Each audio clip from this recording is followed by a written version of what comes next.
All right. Welcome everyone to the Human Rights Commission. It's Friday, March 18th, 7:03. Take roll call first. Judy Stewart. Here.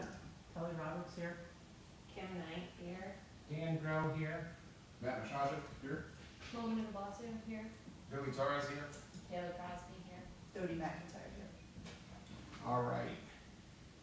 And we'll open the floor to public comments. We do have Tom on the conference call, Okay.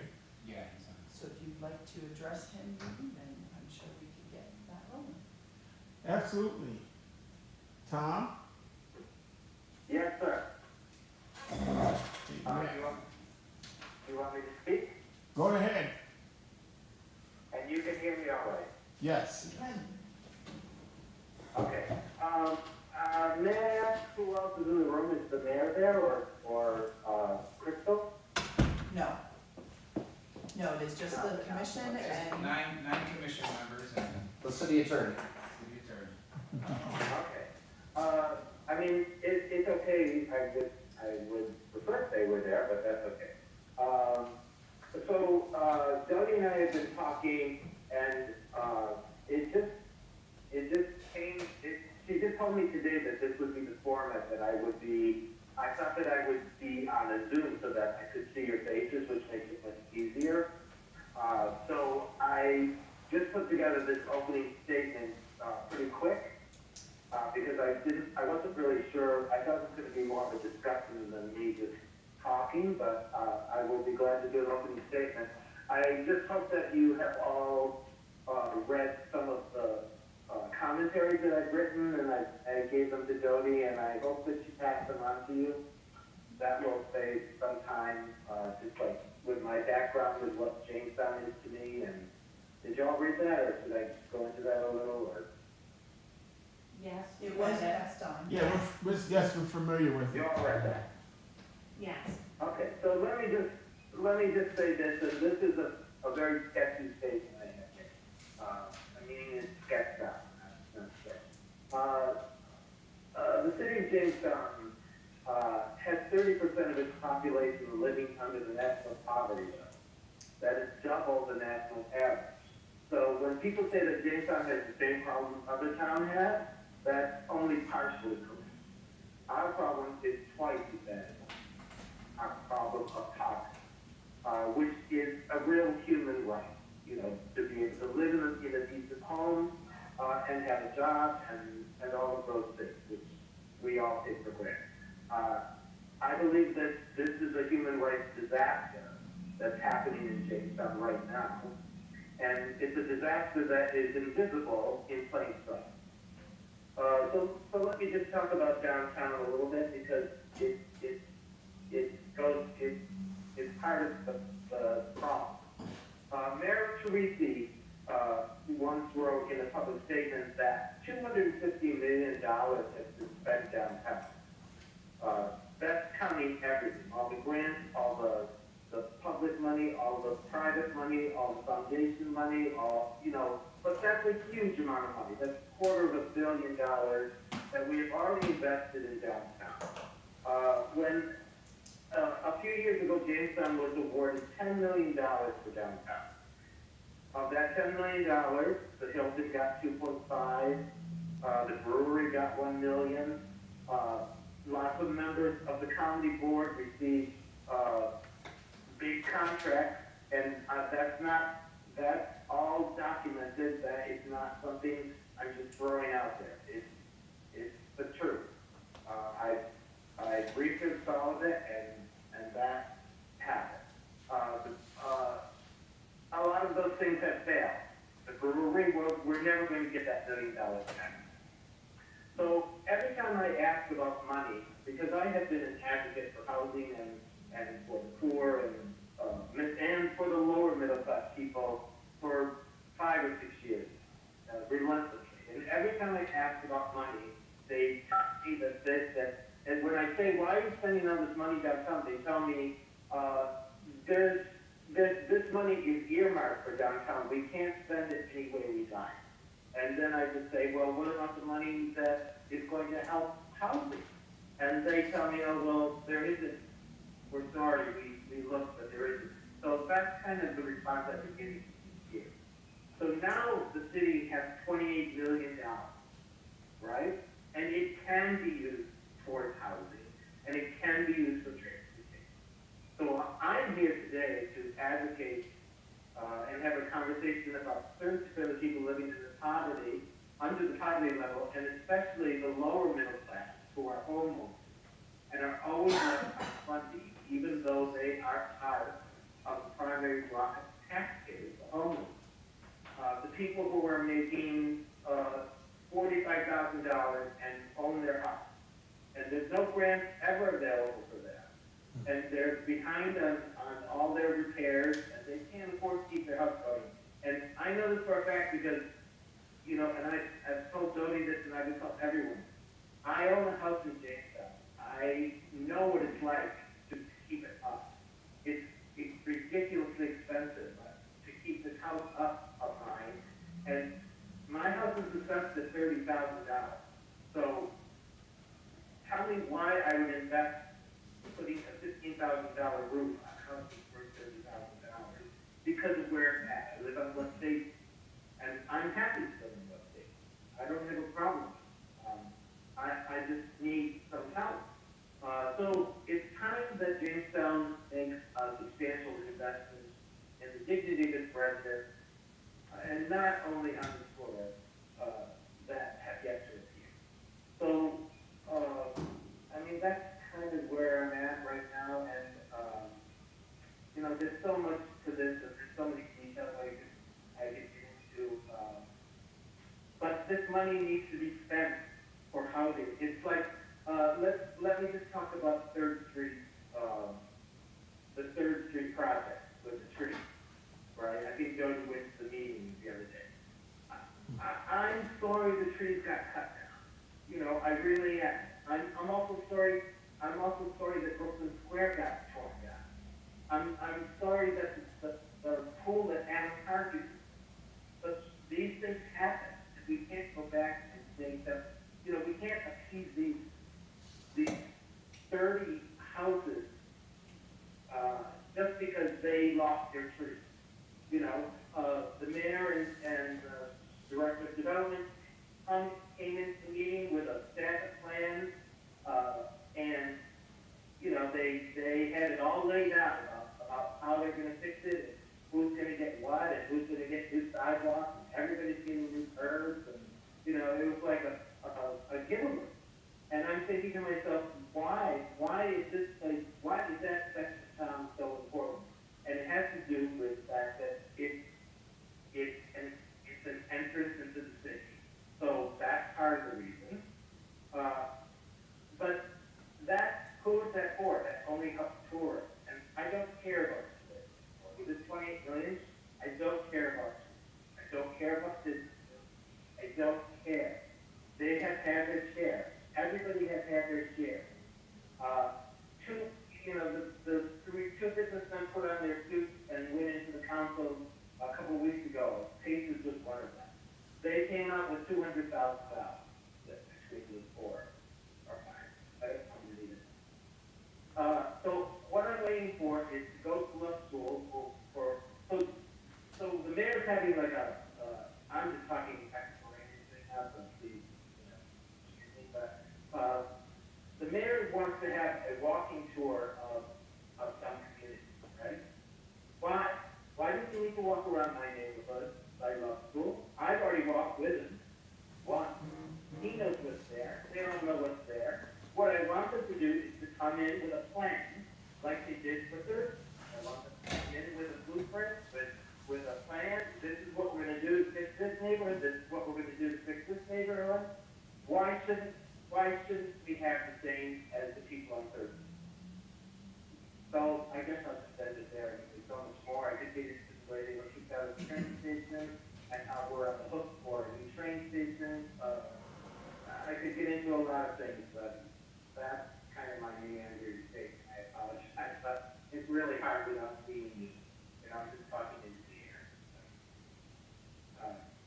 That's my thing. Tom, we thank you for your concern bringing up this issue. I won't get into all my feelings on this issue at the moment, but I do identify with some of your concerns. Is anybody else on the floor have any comments? He brings up a good point, I mean, great point, I mean, he's right spot on quite a few things, and every day you see another house boarded up and knocked down, and, I mean, it's just, it's eyesores all over the place, and they're not slowing down. I'm sorry to interrupt, but they cannot tear down city buildings. So that, there are some stipulations, but they can, again, there are people living in Section 8, and they are being helped. There isn't safety net for poor. They're living in horrible conditions. Some apartments don't have water, they don't have heat. They should be torn down. If I had my way, we'd tear down chunks of it. But I'm sorry. The real problem is, I'm sorry, I lost my train of thought. I'm sorry. Just go ahead. Thank you again. Any other comments? Yeah, no, that's okay. I'm sorry. I lost what I was saying. I wanted to say.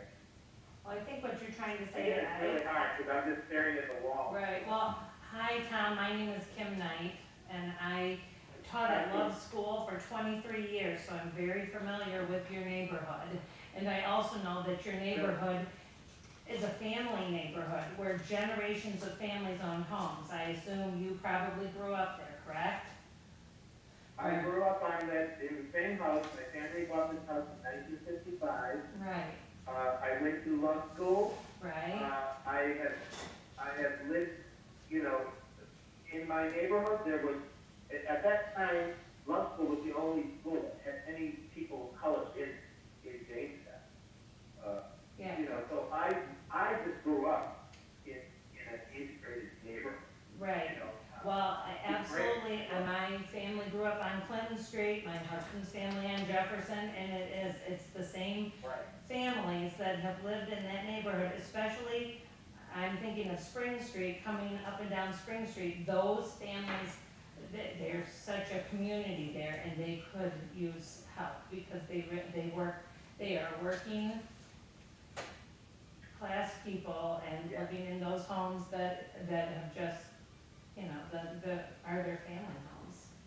And they want everyone wants a nice neighborhood to live in, absolutely everyone, and you're right, it is a basic human right, I completely see your point. And also, if we are not going to deal with this problem now, when are we gonna get $28 million? Right, It's not gonna happen again. So why would the mayor put $10 million for business? And he had $2 million for housing, and then he bumped it up to $5 after the meeting that he had. Business should not get any of this money. They shouldn't get a dime of it. They have already got hundreds and hundreds of thousands of dollars in cash. So are you saying, my name is Dan Grow, are $28 million is earmarked for housing? Is that what you're saying? What is the 28 million for? I hear you. Mr. $5 million is earmarked for housing and mental health.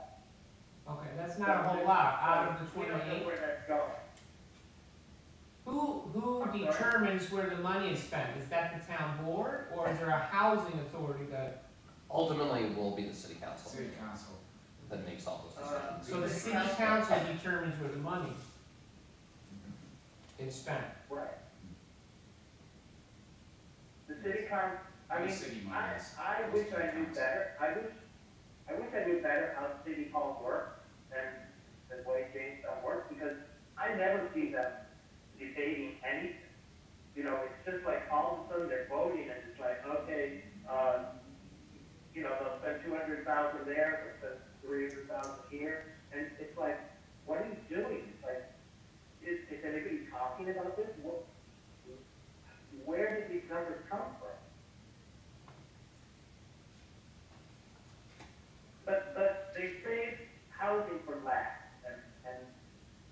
know, Tony, did they ever give a price tag for what the third street project?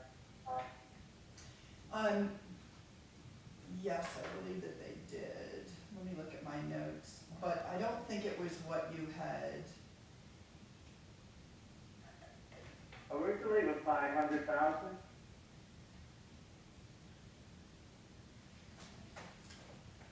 I apologize, I didn't put down the I know number. they just had a meeting last Monday, right? Do you remember if it was more than Yeah, that? I was there, but They didn't mention no, money. I don't, They said they didn't have a contract yet. I didn't hear any money mentioned, zero. yeah, I don't think that they did, actually, not during that meeting. They had, Why not?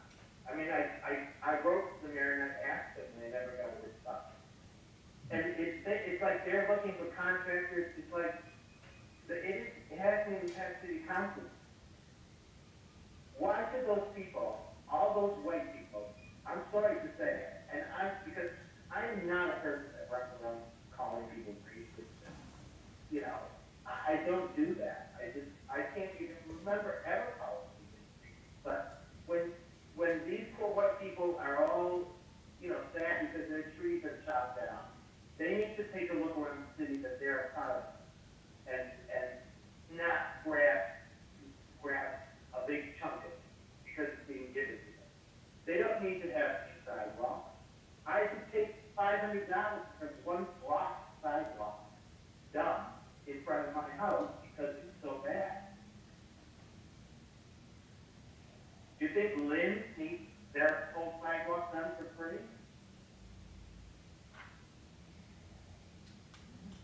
Well, I don't have the answers to what their plans are. I don't necessarily agree with, I don't even know what their process is. I know, I've had some issues trying to get, some of the city benefits, and it's complicated. It's very complicated for the homeowner.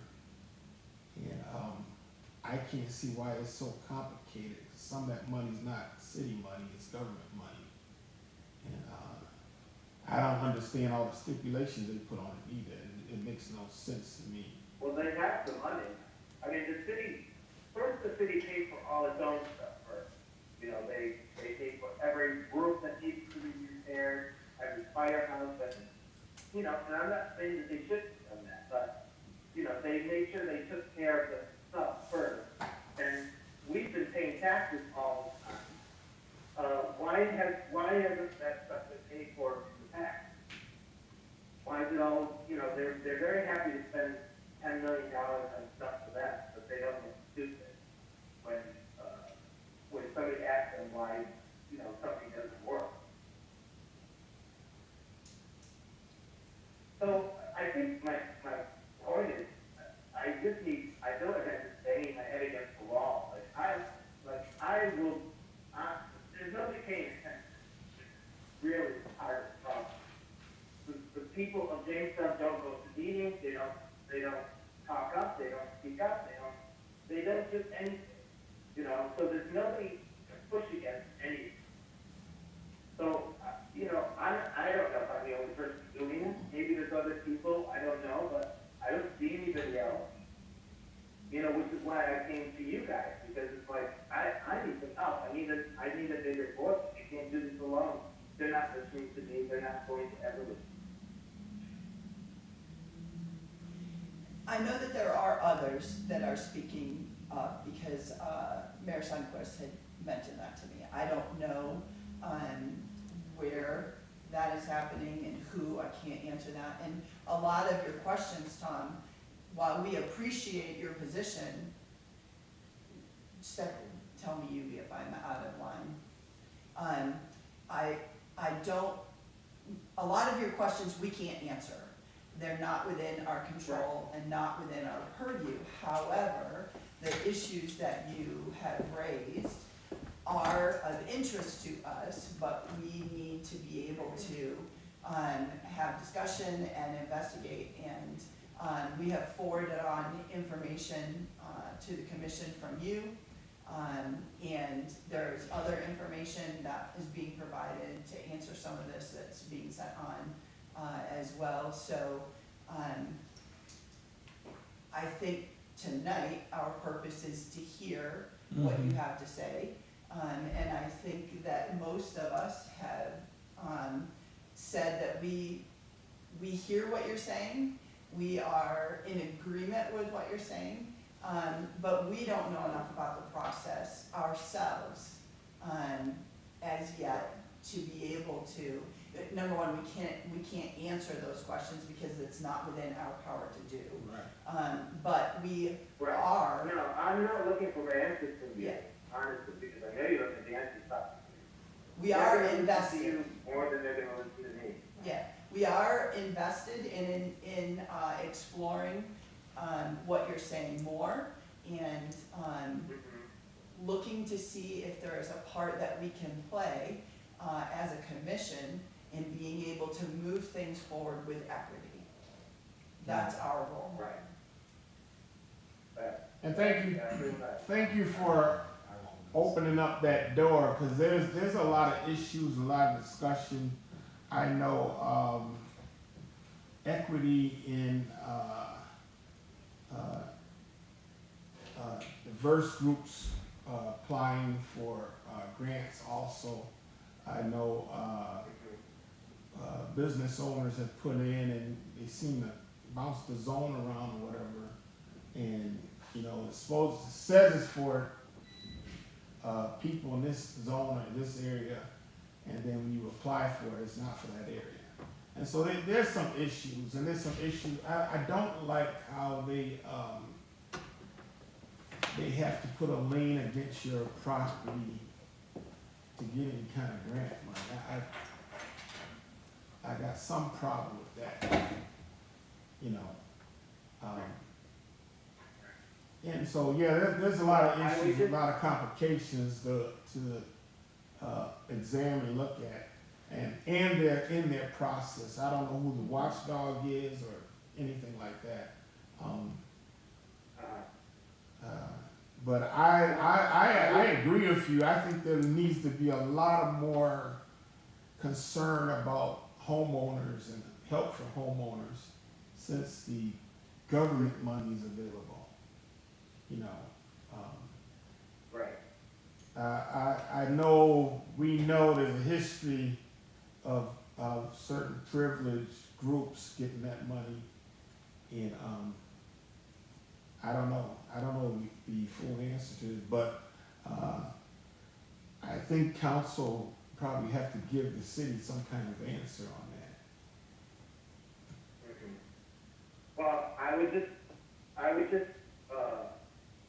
stress that this money is being given out very quickly. So, you know, they're kind of waiting to do housing last, so I don't know if that even means there'll be any money left. Well, The Third Street thing, that could get approved next week.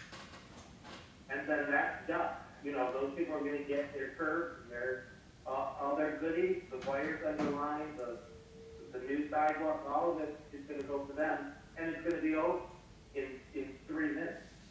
Well, again, we don't have control over that, but I do know the mayor's had several meetings, and I was at a couple of them, and the community has really voiced their issues and concerns. Now, how the city goes forward with that, I don't know. I don't know what our alternative is to that either. I think a role we can play in the situation is we could, you know, have a discussion and kind of figure out what we can do, what we can advocate for, and kind of go from there. We can't really, no. you know, kind of, until we do more research, until we see what we can do and what our role is, we can't really fix anything, right? Well, and the reality is there are plans that have not been approved and haven't been moved forward that we are not privy to, Right. that could very well address these issues, but we haven't been able to see them. So I think that that's an important note to make as well. So, Well, I think, That's true, but they're not gonna solve the problem with $5 million. That's not gonna happen. Mr. Andalora, this After is, 15, that might make a dent. I suppose that they get rid of the 10 million for business altogether. That's what I want. Tom, the city attorney would like Yeah. to address you for a So- moment. Mr. Andalora, I will Yeah. say, this is Elliot Romano, the city attorney speaking. The role of this board is to encourage and stimulate agencies under the jurisdiction of the city to take action, as well as to submit an annual report to the mayor and city council. So I think the role of this board is hearing your concern as far as the human rights, and then take that to council and to the mayor. Now, unfortunately, or fortunately, or however you wanna look at it, the way democracy works is, you know, the 9-member city council has been elected, and they have, and I will say, when they got elected, they didn't know they were gonna have $28 million at their disposal, but they now have the power over that $28 million. The city's had 7 listening sessions. From those listening sessions, ideas came forward about how to spend that $28 million. But as far as how that money is actually being allocated, that is going council by council vote. I know they've not reached Well, it's housing being yet. initiated by the mayor, though. Some has been initiated by the mayor, but Initiated by the mayor. I will also say that some has been initiated by private groups on their own by appearing before council. The one that I will say the most of is I know that there was a couple $100,000 allocated to the restoration of the Chattacoin Riverfront, and that was a spearhead program by individuals at Roger Troy Peterson. Mhm. And, Yeah, I'm all for that. That's great. They should fix the river. Let me ask you, if I want to sue the city as a resident, because I feel like I'm not getting my fair share of that money as a homeowner, how would that, what do you mean by sue the city? So if you felt that you weren't getting your fair share? yeah, Well, I think I felt like, the tough issue is, for you, is the city elects 9 individuals who aren't here tonight to represent them, and those individuals allocate that money under the guidelines of the American Recovery Act. And if those 9 individuals want to allocate that for one issue, that's their power as the elected body, as long as it's compliant with the American Recovery Act. Mr. Andalora, this is Billy Torres. Have you been to any of the council meetings at all? I don't remember if I read that or not. Yeah. you're talking to me? Yes. Yeah. I have watched many council meetings online. I'm currently in New York City, but I watch them online almost every week. And again, all I see is very rapid fire money being given out. I don't see a process. They just vote on things. I don't know if they spoken with each other. I don't know if they debated it, somewhere else. I have no idea.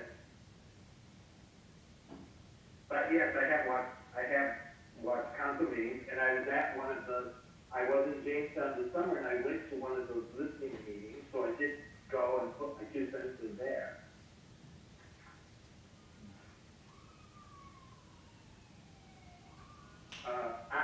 I spoke to a council member, and they said they're waiting for the mayor to present them with housing. I mean, is that the way it works? The mayor comes with all with all the ideas, and then they vote either yes or no? Is that basically the way it works? We're not privy to that information. Well, I am, and I will say that the mayor does bring forward some ideas and some events, and he's put those on council's agenda to vote on. But then there are also private organizations that have brought their case directly to council. I mentioned the Roger Troy Peterson Institute, but also I know that the group of business owners was there 2 weeks ago. They were not initiated by the mayor, they came out of their own volition to speak, and there have been other groups that have expressed their interest in coming to speak on these issues. And can I ask, is council also Do able you to happen to know- propose? Do you happen to know the number as well? of what the number is for the 3rd Street property? The phone number?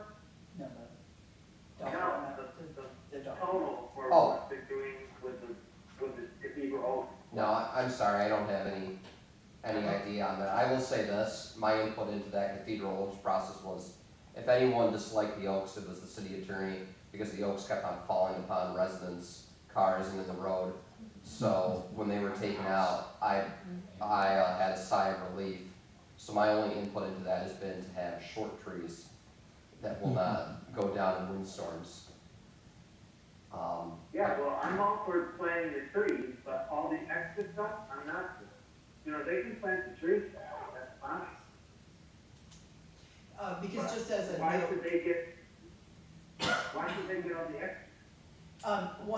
one thing I will say is, Tom, one of the benefits that I got from being at the meeting on Monday was to realize that the tree planting, which I realize you don't have issue with, but for the benefit of the commission, it is not just that area, and as a matter of fact, there's about a year delay in getting trees replanted, and there are a number of ash trees that were taken down in the past couple of years because of that ash borer, and those are all slated to have new trees planted, that will happen this year, so, everything is. I've been waiting, on my house, I've been waiting over 3 years for a tree. Which Dan Stone told me he was gonna give me 3 years ago, because they just came and chopped down the tree. Which.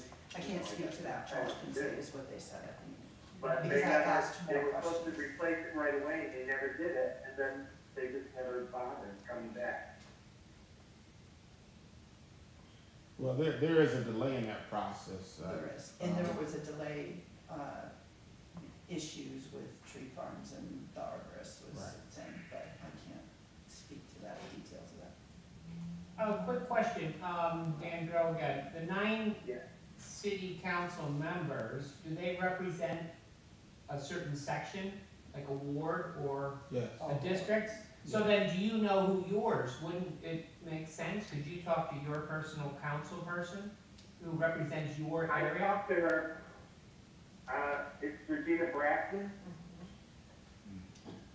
Are you guys still there? Yes. Yeah. We're here, we're listening. Okay, it's Regina Braxton, I write her, but she doesn't write me back, or she writes me back 2 weeks later.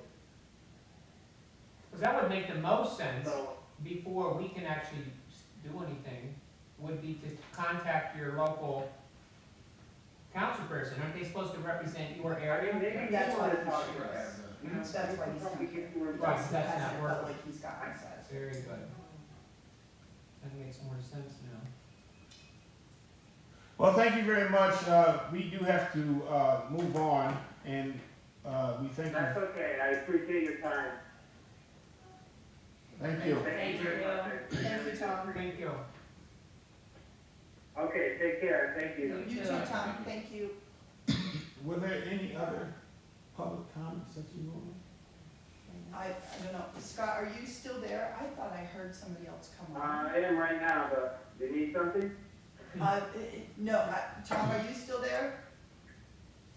I am. Okay, we're Yeah. just, is there anybody else on the line? I thought I heard somebody come on, but I could have been wrong. I'm Scott, you know. Okay, okay. All right. Okay, thank you so much. Thank you. Well, they can stay on Thank if you. they want. Yeah. Alright, thank you. Were there any other comments anybody else had? Okay, then we need to move on to presentation. Okay. Can I just say something? I thought I remembered way a long time ago that we said when there was a public comment, it was, just limited to, was that 5 minutes for an individual and 15 minutes per group? Yeah. I'm not saying because Yeah, you it's got it. all interesting. And definitely, I think the first time you get a comment, it should be like maybe one way, because we haven't really had a chance to discuss things, and it's hard to have a good, meaningful back and forth conversation when we haven't even been able to discuss something yet. And he was, I did warn him that we may not engage him in the conversation, but we did. So, Yeah, I did, well, I just thought, the lawyer's here, so we didn't follow that rule. Thank you for being here. So I'll proceed with my presentation. Sorry for those at home, if anyone's watching, you can ask for the documents that I am giving to the commission members. And we're sorry about the delay. I know it was a little lengthy there. What? The Oh, delay no. on the phone call. I think, one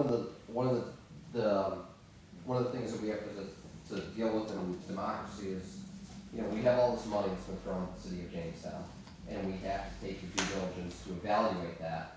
But ultimately, there are representatives that have been elected to the city council that will make those decisions, for better or for worse, depending on your personal opinion. And that is democracy. So, it's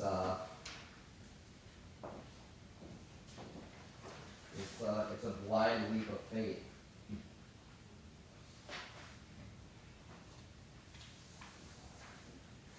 Yeah.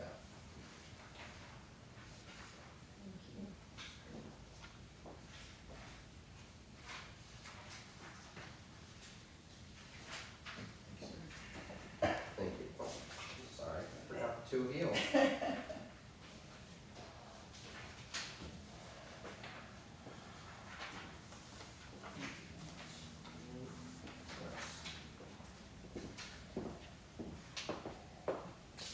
So for those of you who do not know me, my name is Untitled Chapter. I'm the city attorney of Jamestown.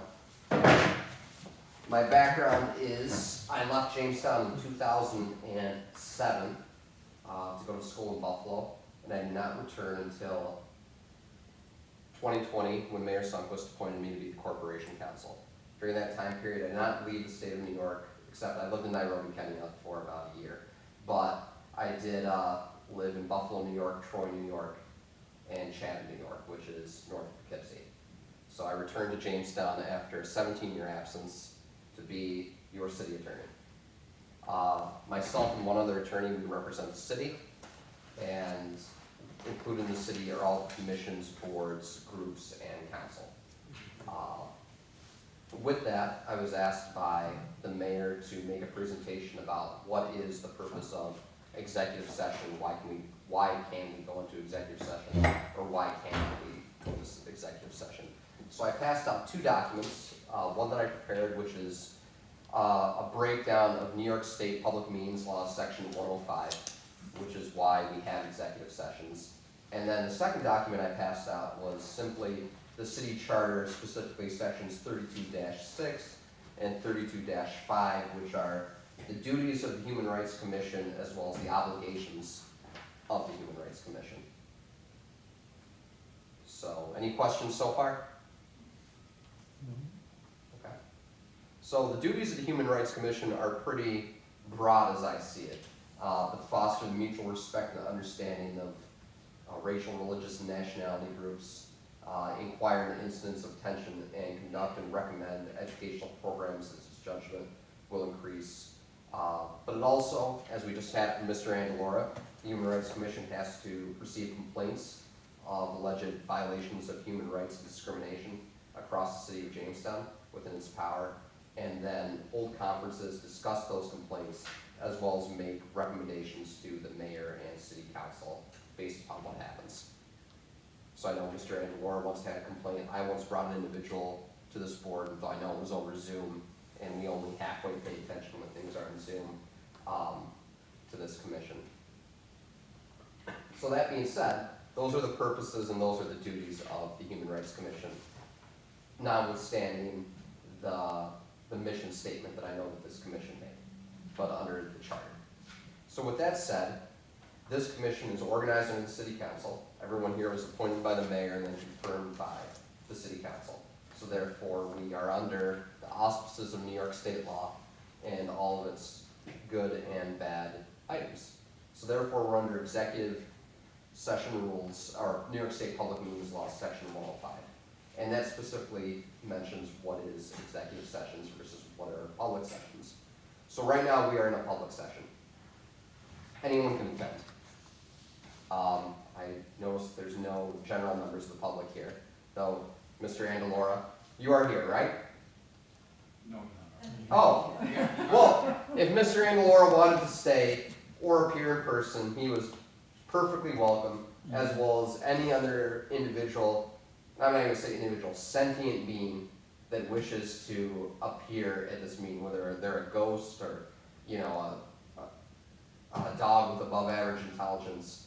Everyone is welcome to come to this part of the meeting and observe what the Human Rights Commission is doing, or what any public body under the city is doing, listen to it, ask questions during the time provided, make statements during the time provided, and speak to the issues that they wish to speak about, as long as they are relevant under the Human Rights Commission's purpose.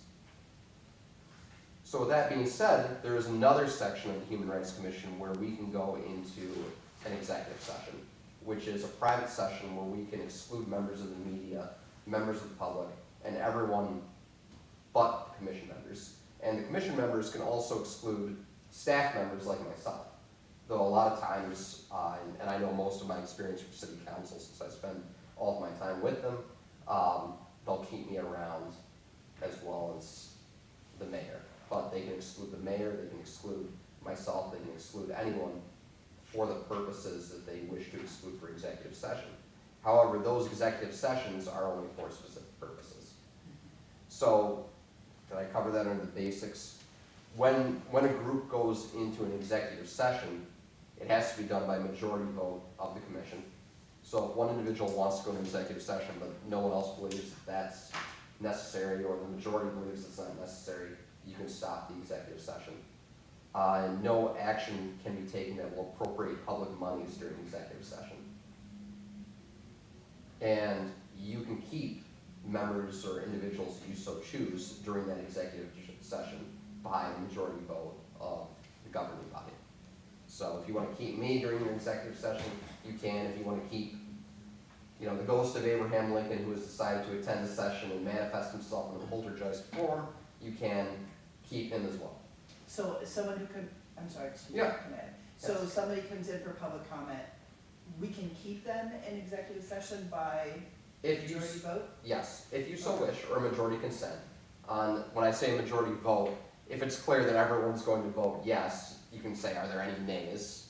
Or say, is everyone all right with this? And, you know, the majority of the room agrees, you don't have to do, you know, Momina decides to vote down, Matt decides to vote yes. You don't have to go through that process of voting if it's clear there's gonna be a winner and loser.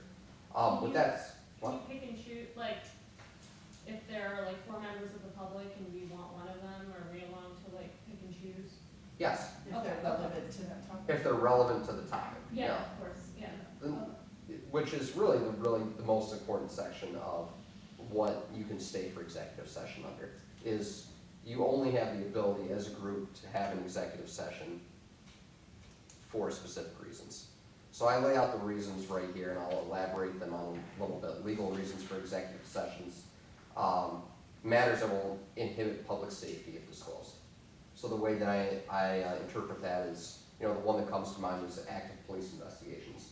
But also if you need to hear from someone who believes that they are actively at risk or at danger, depending upon what they're going to say for their actions, you know, that's a reason that they can be, you could go into executive session if someone is in danger that would impact public safety. The next reason is, you know, any item, once again, on the police side of things, anything that's going to disclose the identity of a law enforcement officer, agent, or informant, as well as disclose a law enforcement purpose. Scott, do you have anything to add up to that? Oh, maybe No, not. I think that covers it. Okay. And number 3 on my list, I'll send this to you, Scott, is any information related to an ongoing or future criminal investigation. Once again, a law enforcement reason. We don't want to impact public safety with public sessions, hearing of public safety issues.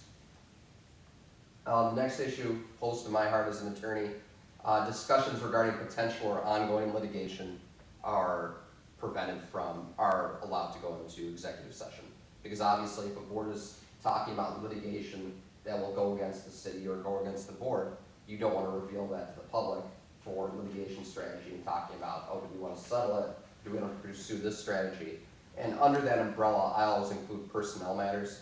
because personnel matters can always, in my mind, involve litigation, depending upon what happens there. New York State, we're not really an at-will state for city employees. City employees are governed by civil service law, section 75, or union contracts. With that, collective bargaining negotiations are protected. They can go into executive session. And the medical, financial, credit, employment history of a particular person or corporation, or matters leading to the appointment, employment, promotion, demotion, discipline, suspension, dismissal, or removal of a particular person or corporation. So once again, a personnel type exemption for executive session. The other ones I don't think are that relevant to this group, but obviously the preparation for administration of civil service exams, as well as proposed sales of property that belong to the public good. And those are our purposes for executive session, and where we're limited to go into executive session. Just to clarify, if it's not on this list, we can't do it? If it is not on this list or cannot be interpreted to be on this list, it would be against New York State Public Meetings Law 105. Good. Yes, so, obviously I have a list right here, but each situation is unique. And therein comes in a judgment call where you're presented with this unique situation. Does it fit under any of the, And is it advisable to get in touch with, Corporation Counsel if we think that it could maybe be here, but we're not sure? it is, but I have been asked by city council to attend all of your meetings going forward. Okay. So you're So- here anyway, so you can tell us. Yes, so I will be here. Honestly, thank you for this, but That's it's very kind of helpful. a year and a half late. This would have been really nice to know when we began. Yes. Not against you, just, I don't know who it would have been, but, this is the first time we're receiving this information on March 2022. Yes, and I think one of the difficult things that I have, or I think the city administration has, is the issues that we touch on are different for each board or commission. And the city has a multitude of boards and commissions. We have a reapportionment commission, we have a parks commission, we have numerous commissions. And I think for me, the off-rooted saying is, you don't put up a set of traffic lights at an intersection that hasn't had any issues. So I think when, individuals start to come forward with complaints or things like that, we haven't, we discuss a sensitive topic, or this group discusses a sensitive topic, which is human rights. I haven't spoken about executive session to the Parks Commission, or to, I'm trying to think of another commission that exists, to the Riverwalk group, or to the zoning or planning commission, because frankly, the issue hasn't come up, where, everything kind of happens in the open, and, they haven't had to deal with those sensitive topics. Now, obviously, this commission was reconstituted after at least 20 years of inactivity, Right. so I think there is that process. Well, it is, it's a learning process, it's a growth process, and, some of us have, felt like you're just kind of like put together and with no parameters. So this is helpful, would have liked it a year and a half Yeah, earlier. And I think some, Because we were things blindsided may the be a first little time. different right now if we Right. had this year. Correct. yeah. Well, I think the tough thing with the Human Rights Commission is you have such wide parameters to go into, that it's almost kind of learning where are we going with that. And I think the other difficult thing as, a city employee or even a member of the public is, the Human Rights Commission's meetings are 7 p.m. on a Friday. So for me, if I think about, I'm gonna attend the zoning board commission meeting or the planning board, no offense to this commission, Right. the zoning board at, 4:30 on a Tuesday is more, it's more of an enticement to me. And then the other issues, as far as I'm personally concerned, I know my other co-counsel, we're not the best at attending Zoom meetings. But, this recently was asked by council and the mayor to have this presentation to this group. we appreciate it. Yes. Thank you very much. Mhm. Need it. We do need it. So thank you. Before we felt like it was a correction to get it. Yeah. Yeah. Well, I thank you for volunteering your time. I'm not personally the most voluntary person myself. So, And that's why we meet on Fridays at 7 o'clock in the evening, because everyone is working all day long with a lot, with all the different populations of the city. yes, From animals to children to elderly to, church families, so. And this is a new experience for most of us. And that's what I was gonna say, this is kind of the other side, like, we can definitely appreciate the effort of getting people on this commission that, may have not participated in a group like this in the past, but the other side of that is that, like, we do need a little bit more instruction than other people would, if they have more experience participating in councils or commissions or boards or whatever.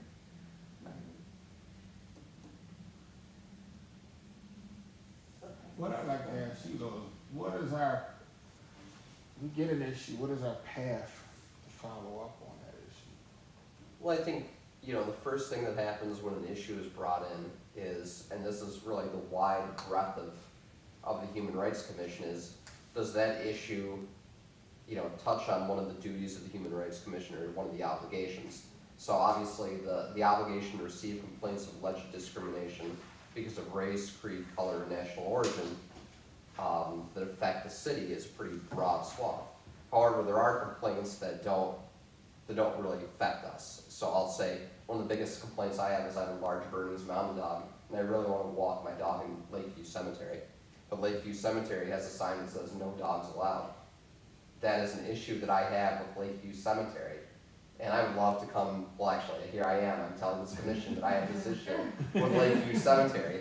But, under a traditional circumstance, this commission shouldn't hear about my problem with Lakeview Cemetery, because for one, Lakeview Cemetery is a private organization, it's not a government organization. We can make note of it if there is, a racist organization or a discriminatory organization in the community, but ultimately they have that freedom to be that way, to be as hateful as they want to be. And then the second issue is myself and, my poor dog, as much as I love her, I don't think she has rights guaranteed to her by the Constitution. Though what? I resent that. Yes. I wish I could go back to the 1700s and, say all men and canines are created, Women would be nice. Yeah, so, but There's a lot that would be nice in 1700, so let's just go on. yes, my editing power. So I think that's the first question we have to ask ourselves is the complaint or issue, does it revolve around human rights as defined in the mission of the Human Rights Committee? So canine rights, they're not there. But that's still a very broad swath. So I know, I brought an individual here previously who had a personnel issue with the group. We went to executive session on that. I would still wager that was still an executive session item. It was a personnel issue that, if proved, could have resulted in further action being taken that could have involved litigation. So that is, I know Mr. Andalora's complaint tonight, he has the human right of housing. So I believe it is, based upon the faces that I see, the majority's view that housing is a human right. And, good housing, the city of Jamestown is a human right. So there is that Equity in housing. equity in Is housing. yes. So there's that base. Could I ask a couple questions, and, cause I've just lately been kind of hounding Zach about it, cause we've been wanting, cause Mr. Andalora reached out to us like a week or two ago, and we were thinking about having an earlier meeting, because we wanted to try to address the issue. What are the rules around public meetings, and how much time in advance do we have to announce it, and all of that stuff? And If what it's like not an emergency, but a meeting outside of our third Friday of the month meeting.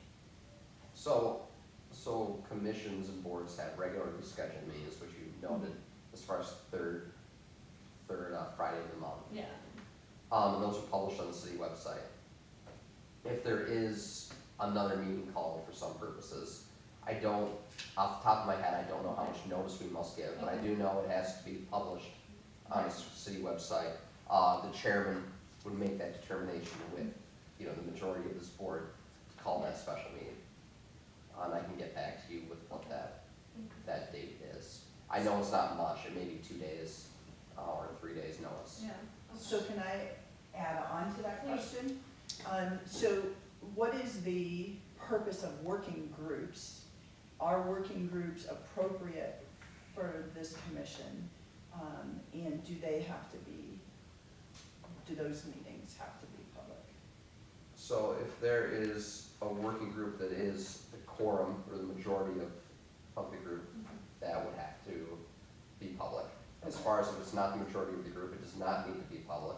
But I will say, I'm always comfortable following city council's directions. So I will say, city council has different committees: finance committee, public safety, public works, and housing. They have a housing committee. And those committees meet before city council meetings, and they're always public. They're always public to members of the public who wish to attend. And I would say, unfortunately, most members of the public, actually no members of the public usually attend those meetings. So that is, And that's published on just the website? That is on the website. Newspaper, so if you didn't know that, you wouldn't know where to find that information, or, well, I think, you know, one of the things that I take, you know, issue with is there's a lot of information hiding in plain sight. yeah. So, you know, groups and individuals, and we have a deluge in this day and age of information coming at us. So for city council meetings, they're published in January. We have a whole list of, you know, city council meetings that happen, but, you know, with work, with everything else that's happening, at the end of the day, to show up to a meeting at 6:30 at night on a Monday, I know it's a lot. So usually what you do see is what we've seen already with some of the groups coming before council, or, you know, the organized body will come before to present the ideas that they have.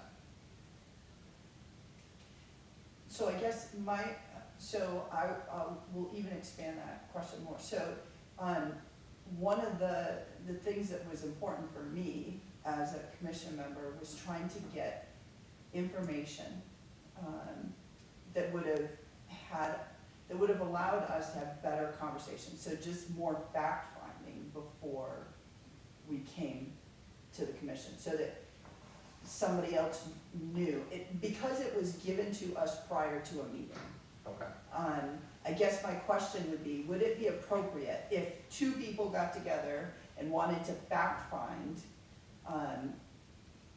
talk with the mayor, get information that would be helpful for the rest of the commission to know after Mr. Indora gave his, or is that inappropriate? No, that's certainly appropriate. You're a member of a commission, you're tasked with encouraging and stimulating the agencies under the jurisdiction of the city, which created the commission to take such action as will fulfill the purposes of fulfilling human rights.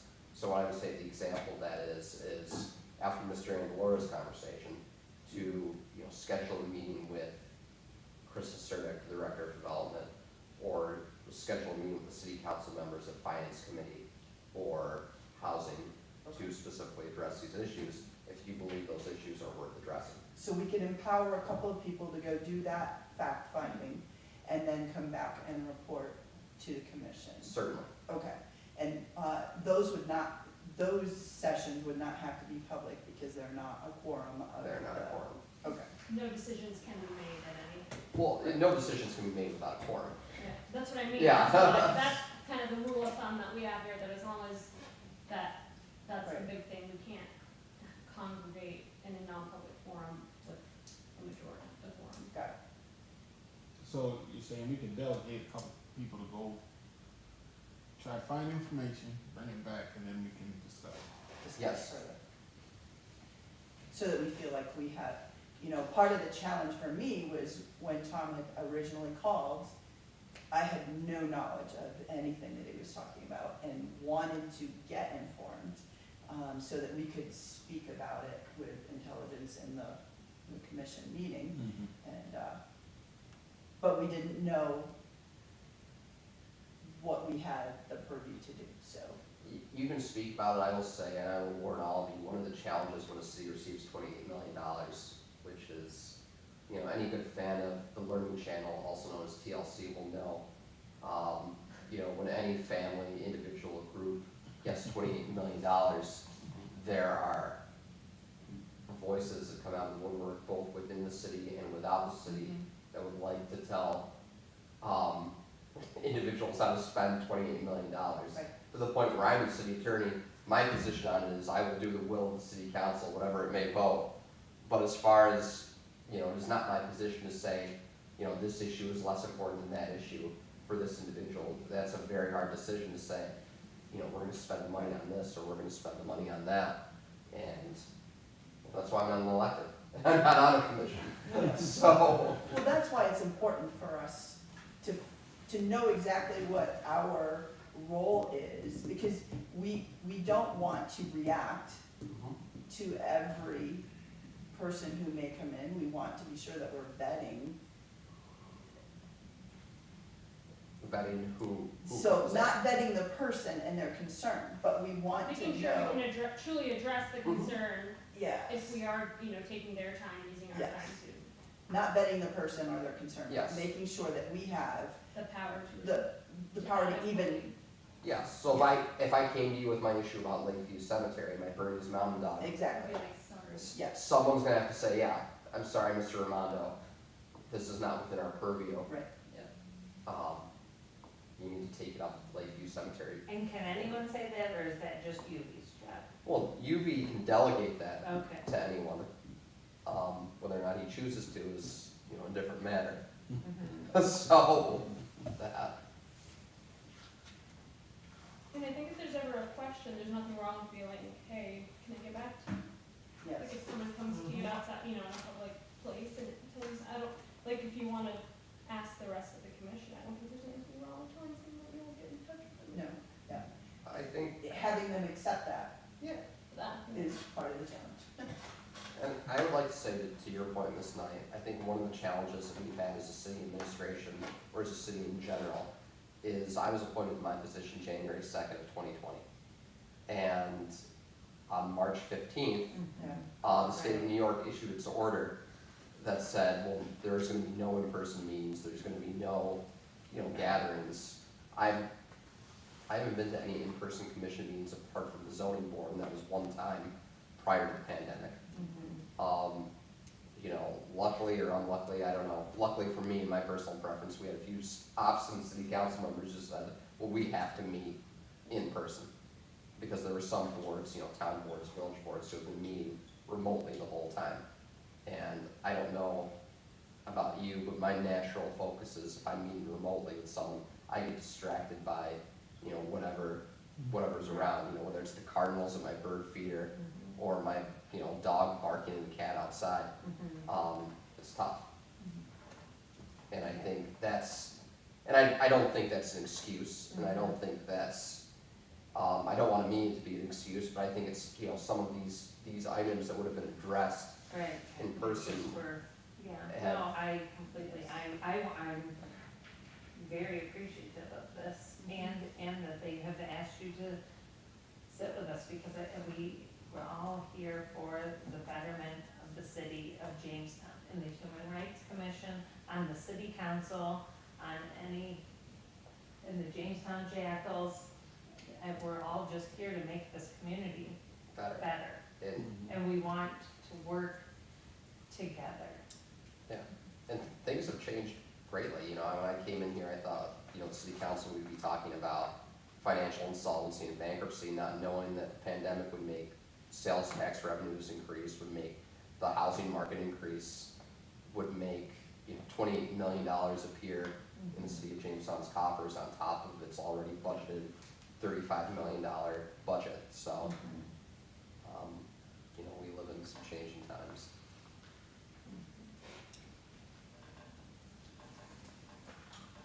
Thank you very much for the update. Although I don't think we've been totally out of order in executive discussions. I heard some might thought we might, but I don't think so. We try to not address any issues that are under litigation or anything like that. You know, the wonderful thing about the executive law is really there is no liability for such unless a decision was made that would impact other issues. So as far as liability, that's not, you know, a question that we really have, to deal with at the moment. Thank you again. In our general discussions, is there any action that we need to address as far as, Tom's issue? One thing I will add, which I did talk to Tom about as well, when I spoke with Mayor Sundquist, he gave a suggestion for how the commission could, and I turned my phone off because it was going, I made notes, so bear with me. Moving forward to ensure equity in the process at the planning board. So he made the recommendation and then followed that back up with Crystal. Forgive me, I'm still learning names. Yes. And she gave some responses to Mr. Andalora's comments, which I forwarded on to each of you by email.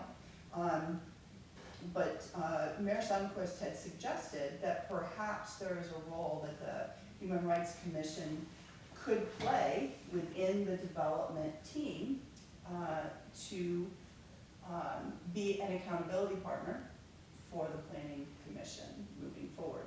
And that was something that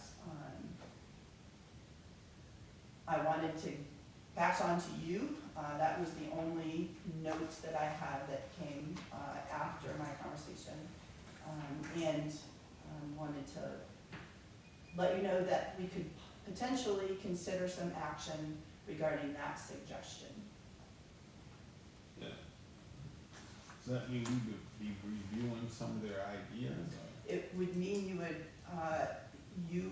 we would potentially, if I'm understanding him correctly, appoint someone who could actually sit in those meetings to make sure that we have a voice for equity in all concerns of diversity and neighborhoods within the state.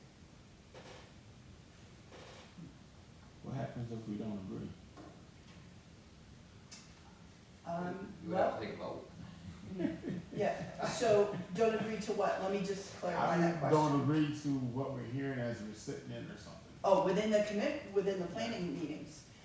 Well, I would trust the mayor's suggestion at its face value and understand that they would be an active part of being able to voice those oppositions during that time. So it'd be, But it's something you could follow up with. it would be a case that, okay, we voiced concern and whether they decided to agree or disagree or making a plan. It'd Potentially, be up to I them, couldn't answer that but for we you. did put our input in. Yes, If I may jump in, I think one of the duties of this commission is to submit that annual report to the mayor and city council. But with those annual reports comes in, if there is a disagreement with the department head, you know, the appointee of this commission would have to make that report or appear in person before city council or the city council working group on that issue to express that. So in this case, taking Mr. Anglor as an example, but certainly not, you know, the issue. yeah. You know, the individual would have to, the representative of this body appear before housing committee or finance committee to express these concerns. So, you know, and I'm gonna take the extreme would be, well, the city of Jamestown is gonna assign all grant money, all $28 million to the pet shop, the downtown Jamestown pet shop. Which it is not doing. Which it's not doing, but it could make that decision, and then, you know, that would be on the record as far as, you know, an individual here would go to council and express that opinion. Obviously, though, anytime you're doing that, that's more work from this commission member, right? So, you know, I was in a fraternity in college, but, you know, one of the models was you get what you put in. So you put in more than you get more. But I realize, more than anyone, there's a lot of taxes on our time these days. we decide that this is indeed what we consider to be a human rights issue and something that we are invested in, that is a potential action that we can take to move forward. The thing about it, because I went to a couple of those meetings, what he's bringing to light has been brought to light in those meetings. And so I don't know how much weight they're placing in that. But I do know a lot of citizens have that concern. I would consider that that is something that we should be speaking on as a commission. If we were to engage in the way that the mayor suggests, and we see that, I think that that's something that we would need to raise. 'Cause if I remember in that meeting, one of the great big concerns with dealing with the people and their I don't know what the right word is, but mental capacity. Their concerns? Yeah, they brought up a lot of issues about those who have mental challenges, and so With regards to housing, or I'm just trying to understand the context. There was also funds allocated towards mental health resources, and yet it was a small number a small compared number to compared some of to the other there, yeah. things, Now I understand, okay. which could also be a human rights issue, Mhm. as well. Now I understand, thank you. And so there's some underlying things going on. I guess it would depend on how we decide we wanted to address it. How many of, I'm just curious, how many of you have been on, I know you have, you just mentioned on a planning committee, how many of us have actually been through the town? It wasn't a planning Or any committee, of it was these a town meetings? hall. I'm just curious. It was a town hall. Oh, it was We a did town several hall. town halls. So it wasn't a planning committee. It seemed like, when we went to the town hall, they were making a presentation of what their thoughts. And, the public, did give feedback. But it seems like, I think they heard it, but they kind of have their own agenda going.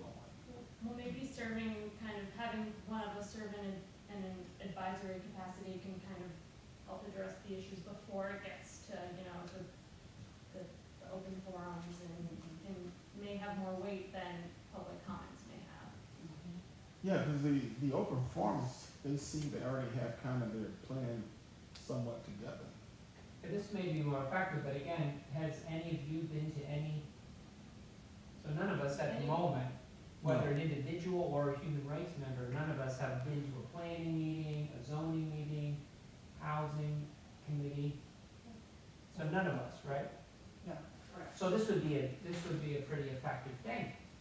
potentially, Maybe not all of them, but obviously. depending upon how And we the choose. planning would be the correct one, rather than the housing committee? It's the planning committee that I believe, if I'm understanding the mayor correctly, is what he offered, according to my notes, So what the, I recall. the planning committee is a lot like this commission. It's a group of volunteer citizens that,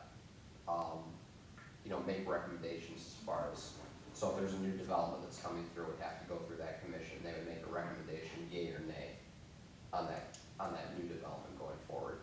I think maybe housing would be more pertinent, because it's the group of city council members assigned specifically to look at housing. And I don't know if the mayor, what his position is. Planning is very much, as far as building, zoning, it's in that. And how much authority does the housing committee have per se? So- Do they make recommendations back to the city council? So the housing committee is part of city council. So I'm gonna make this designation, there are councilmatic committees, this is a councilmatic committee. You are individuals appointed by the mayor and approved by the city council to make recommendations to the city council. And, planning commission, zoning board, the parks commission, this commission, the Riverwalk commission, are all of that And then there are council committees, which are composed of, there's 9 council members, and they are composed, these committees are composed of council members. Housing being one, finance, public safety, and they are composed of 3 council members who specifically analyze that exact issue, whatever it may be. That makes sense. And then going back to what our commission is, in the last 2 years since we all been together, we have not made one recommendation that's been to council, so that is a curious, that's an interesting Technically, thing. we made one regarding Justin Hubbard. Okay, right, but we haven't been in the habit of making, whether it's good or bad is meaningless, of making any, in other words, if I were to attend the city council meeting, and then all of a sudden on the agenda, Human Rights Commission has these 2 or 3 or 1, that has never happened. And that's a little different, that was a ladder, but it hasn't really been in the, Going forward, because, this helps me see I'm that glad as you- more of our purpose. Correct. I'm glad you mentioned that, because the Justin Hubbard issue, they read our letter, but because nobody signed it, it didn't carry too much weight. So going forward, if we're gonna make a recommendation, it has to be signed by one of us. So that's a good way then of understanding our influence. What you just said, what we're talking about is a light bulb moment. This is like, okay, we have a little better action plan. We can sit on committees if it's appropriate. We can make recommendations if appropriate, rather than just having a meeting going home. Well, yeah, you would put something on the council's agenda. Public comments, the city council. Well, even more than the public comment section, you are commission. You would be permitted to put something on the council's agenda and have a representative speak to that issue. So that would have been a more appropriate way to handle our recommendation No, we regarding didn't. Justin Yeah. Hubbard. If, I don't take any position. Yeah, I'm Or not yes. asking you to, but, and If the majority of this Not commission really so either, wished, but- yes, to address that issue. And I will say, I swam with Justin Hubbard, and just because he's on this commission doesn't mean that, he's deceased. He, Yes. he could have appeared here as a member of the public Mhm. to participate in the public comment period. And, could be here with us right now. And I think one of the things that, members of the citizens of Jamestown always forget, I lived here for 17 years. And I never went into this municipal building. When I was at Jefferson Middle School, or when I was at the high school, or when I was at the old St. Peter and Paul School, I never ventured into city council, but there was nothing stopping me from doing that. Mhm. And I think one of the things that we neglect as regular citizens, we get in our own routines, and, we don't attend these meetings, or we don't, go to these commissions, and that is what it is. Mhm. So, we trust whoever's there to make the best decisions. Hopefully that's helpful. Yes. Very It was helpful. very helpful. It was, I think this is kind of the clarity we've been looking for, Wanting for a long time. because just like Dan said, rather than just coming to a meeting, talking amongst ourselves, going home, and then not seeing each other for a month, and then coming back. Right? Yeah. I We don't know. go home and forget about it. Next month, something different. Right, we could have a positive impact on city council. Yes, so my recommendation is Mr. Angeloro's brought a concern forward, would be for, you and this group to appoint someone to look into that concern with Crystal Surdak, and if it's not addressed with Ms. Surdak, to look into that concern with the City Council Housing Committee, and then report back to this commission. Mhm. Very good, thank you. Is there a volunteer that would like to look into that? I'll take it. Okay. Thanks, very man. well. Very good. I have some stuff I'll get to you. Great, thank you. Well, wait, I think this was really good. That's the preschool teacher in the Right, class. but it actually gives us, Yes, something that's- untangible that we can actually do. Yes. Okay, thank you very much. But there are a couple things that we did discuss, and, first I'd like to know, Bill, if you had a follow-up on that. Yes, Christine Schuyler said that they do those individually, so she couldn't really give you an answer. I'm sorry, could I ask a question? What are you speaking of? Or Yeah. he can explain it to you a little more than I can as far as the person. As far as human rights, we were concerned, the people complaining about not being able to get services or challenges in getting services. And we just wanted to see kind of what the process was, how it worked, so forth. And we recognize that most of us were not terribly experienced with that. We just wanna get some insight on what systems are available, what services are available, how do you get to them, just that whole side of the So city. we're talking about the fact someone came up to us on the street and was like, I have this problem, what can I do, that a lot of us would not be able to answer. Like, kind of, you know, if they had a housing issue or they had, you know, they needed somewhere to go for the, like, a lot of us would not be able to like No, point them in the right direction or tell them where they should go to get services, put them in touch with Have more DHS, resources available I to don't us. even, yeah. Yeah, it's Christine Schuyler, and, she, said that it's individually done, so she couldn't really give me an answer, and, it's,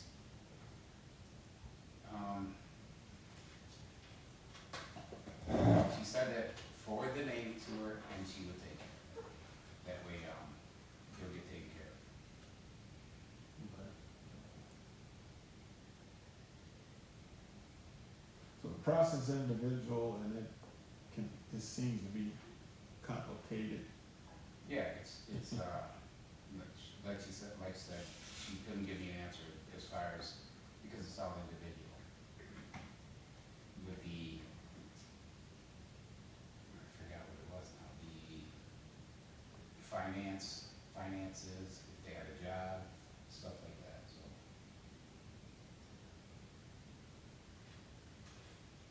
So, let's say someone came to us and asked about, we knew where they could, what the process was for qualifying for like affordable housing, where would we tell them? What Yes. office? Yes. Is there, where is the office in the city? Is it? Fourth Street. Fourth Street. Right across from the line. Okay.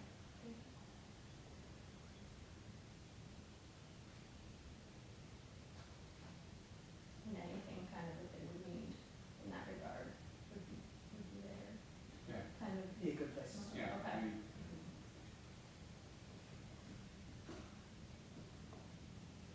Okay, that process is out of our control.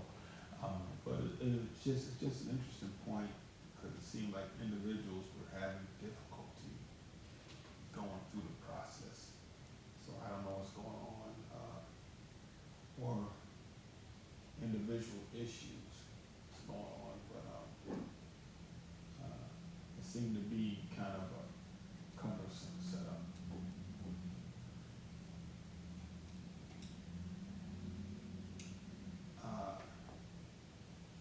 As far as the other issue, with the school, I did happen to have a conversation with the principal, and it was a very good, interesting conversation. We know Jamestown is no tolerance when it comes to,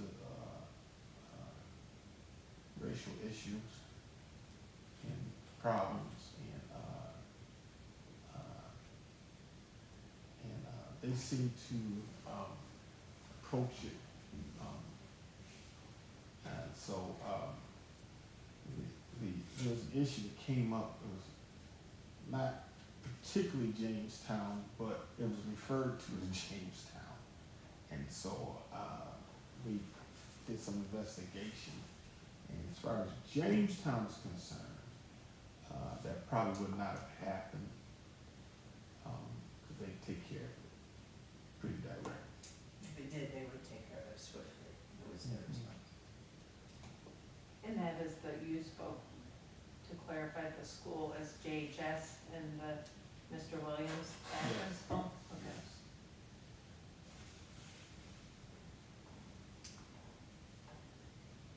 So I was glad to hear that. And I asked him, I said, pretty much I would have thought that most of the schools kind of follow the same type of process. And so, I don't know what happened at that school. You know, I don't know all the details, but I was just concerned because the reflection was on Jamestown City itself. Because of the way it was Right. written. So for your purposes, and maybe for the purpose of somebody who's watching, there was an action that had happened at a regional school in our area where individuals of color were treated in a disrespectful and hostile manner by, because of their race, within a school activity setting. And it was raised to our attention because the news reported that it happened in Jamestown incorrectly. And so we felt obligated to investigate to make sure that we felt good about the response of Jamestown School District if something like that were to happen within our actual setting. I know I was having trouble following it at first too, so yes. Any other discussion points you have? Where are we with new members? Maybe that's something you could address, Elliot. Is that up to the mayor to choose that we're now missing 2? It's my understanding that the mayor has brought forth names that were voted down by the council. I believe that was the case. I think the question would be, and I would throw it back to the group, you're at 9 members right now. My recommendation as legal counsels, you always have to have an odd number at any board, commission, or group, because if there is a vote, there needs, what? There's 10 of us. Oh, there's, missing. One is One not here, but there Oh. are 10 people on the So commission. we do need it. so, So we- yes, there's a We had need. 12 to begin with, that's Yeah. not an odd number. No. Yes, we did have 12. Oh, well, that would not be my recommendation to have. Okay, so we're looking for then one more member? I would recommend, you know, this group has one more, and obviously there could be, well, you know, and I will say, I will eat my words because I'm looking at the charter authorization for this group, and the charter authorization says that the commission shall consist of not more than 12 members. So there can be, Not more. Okay. yes, there can be less than 12 members. My recommendation as an attorney is to always have an odd number. Especially when there is no process in these rules for a tiebreaker. So, you know, I would ask that if the commission is indeed at 10 members, that, you know, there's a request for one more appointee on this board, for an odd number. There is a list, and I know at one point, there was a couple recommendations that I didn't have a problem with, but I don't know, because council ratifies that, all we can do is give a Our recommendation. recommendation. Because the mayor ultimately appoints to this commission, is that correct? Well, yeah, the commission members are just like myself. You know, we are appointed by the mayor and ratified by the city council, by the majority of the city council. So our recommendation really would go to the mayor. Your recommendation would go to the mayor, but obviously, you know, that's a recommendation that also goes to the city council Mhm. to be voted on. Thank you for that clarification. So, you know, obviously, from the mayor's last 2 appointees that are not here, I don't know if it's 2 or 1, I didn't, I think he mentioned 2 to me, but oh, I don't know how. city council meetings are long, I do a lot of them, Mhm. and some things escape my memory. You know, the council obviously did not take his word for it on 2 of those individuals, so my recommendation would be this group to have a recommendation for the other individual or other individuals that were brought before city council.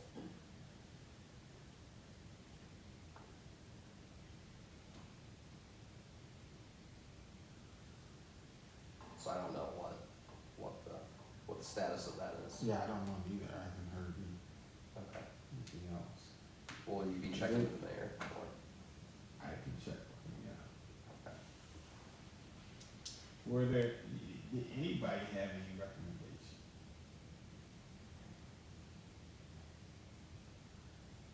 I was speaking to just a colleague of my husband's, and maybe if I was just guiding her towards, go to the city website, where I wanna say there is the application that we all had to fill out. That if she was interested to fill out the application. That was still open the last time I checked. Yeah, I just checked it recently. And just, you know, just talking it up amongst people who you feel would be good for the commission. I thought of one, and if it wasn't her, maybe her sister would be interested, and all I did was say how much I enjoyed being on the commission and thought that they would be a good fit, and guided them to the website. Yes, so there are no appointees that are up for voting in the March session of city council. So the students that an individual could be appointed would be the April session of city council, which is, it's either the second to last or last Monday in the month of April is the next voting session. Okay.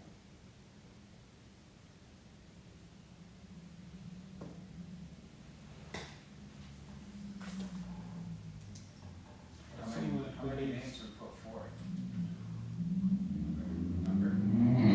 During the January voting session, Names for the appointing to the county, to the committee. That the mayor appointed, or recommended? Maybe a couple of us could, I have no idea, maybe a couple of us could like schedule a meeting with, or a phone call or something with that, with Mayor's Request and kind of nail something down, or at least.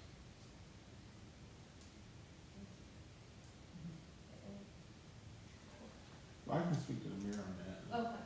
That's not a problem.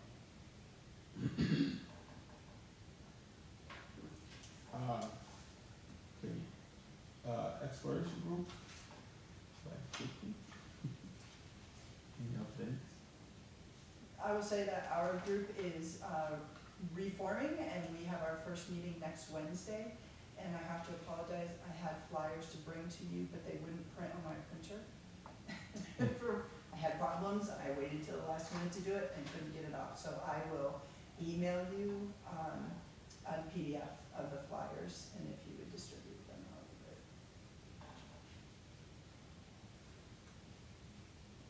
The other groups? I will also add, sorry, that the, do you remember the community conversations that happened in the fall? It wasn't highly publicized, but the disability group I just did saw it. happen. It was, put together in a rather short period of time, but I, thought that it was a good beginning conversation.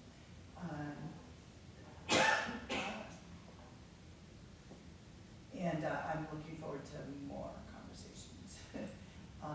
But I think that Marie Karuba was another individual that was on the panel, and then there were a couple of individuals with developmental disabilities that were on the panel. It was a good conversation, but there's so much more to be had. So we're going to be pursuing other opportunities for that. There are more people that we would have liked to have seen, and some of that was communication and are not being able to get through to some folks, but we're hoping for more opportunities moving forward. I think it started the conversation that needs to be had often and long.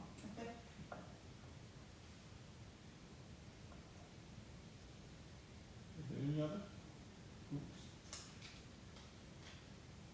Okay, if not, as far as the African American group, we've been meeting with the superintendent of schools, trying to get a navigator, for African American kids, black and brown kids.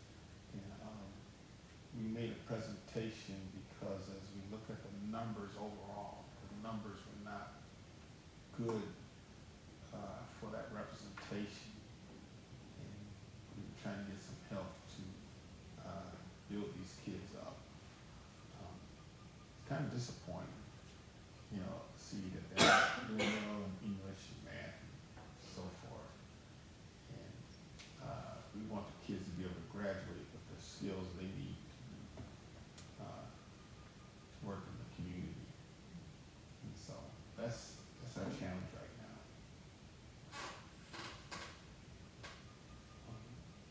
So if there's nothing else, going once, going twice, we'll take a move to adjourn.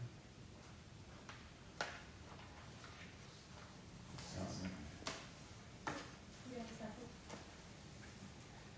Move in second. And this meeting is called, take a vote, all in favor, aye?